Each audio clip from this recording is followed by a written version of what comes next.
Salut, c'est Edouard et aujourd'hui je vous parle de la 35-150 mm de chez Tamron en monture Z, tout nouvellement sorti. Allez, c'est parti!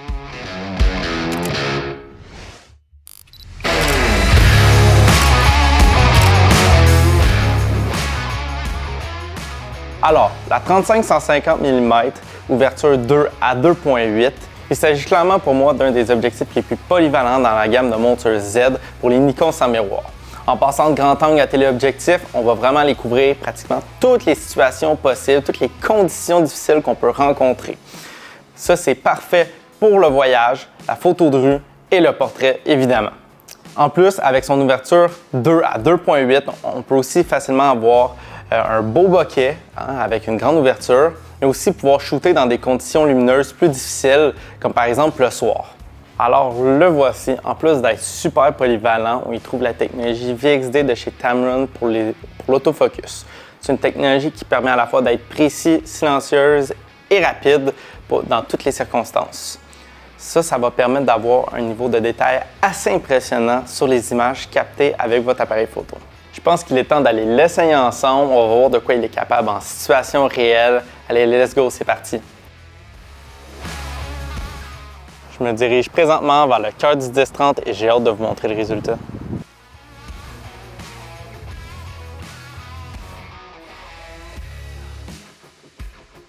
Bien que ce ne soit pas un objectif macro, j'ai quand même décidé de faire des photos rapprochées de mes sujets.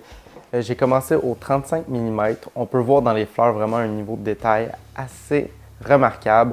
J'ai été agréablement surpris par la qualité du produit. Ensuite de ça, j'ai décidé de retenter l'expérience à 150 mm pour aller chercher des perspectives différentes.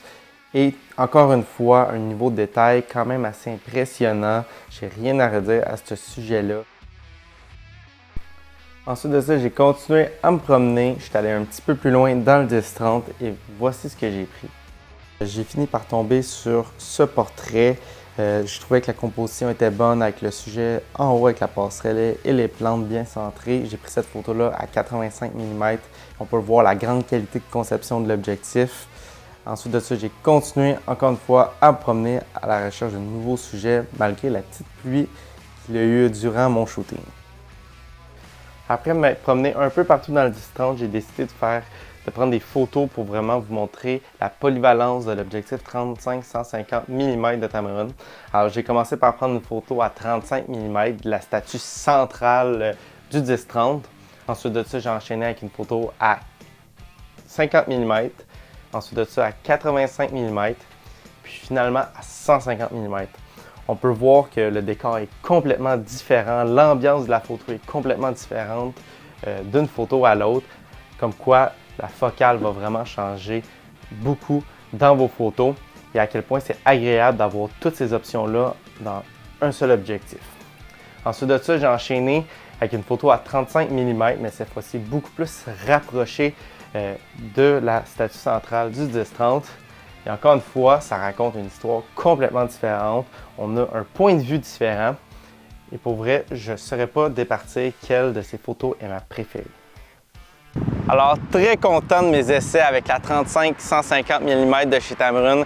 C'est sincèrement l'un de mes objectifs préférés dans tous les objectifs qui existent en ce moment pour les Nikon Z. J'ai eu beaucoup de plaisir. J'ai pu traîner tout mon matériel photo uniquement dans ce petit sac. Contrairement à l'habitude, ça fait énormément de bien car j'ai l'habitude de traîner à la base plusieurs objectifs. Là, j'ai eu l'occasion de le tester en photo de rue pour faire du portrait, mais j'ai bien hâte d'essayer en voyage. Puis surtout, si vous voulez avoir plus d'informations, n'hésitez pas à aller voir un de nos conseillers ou une de nos conseillères en magasin qui puisse répondre à toutes vos questions. Mais je vous garantis, vous ne serez pas déçus.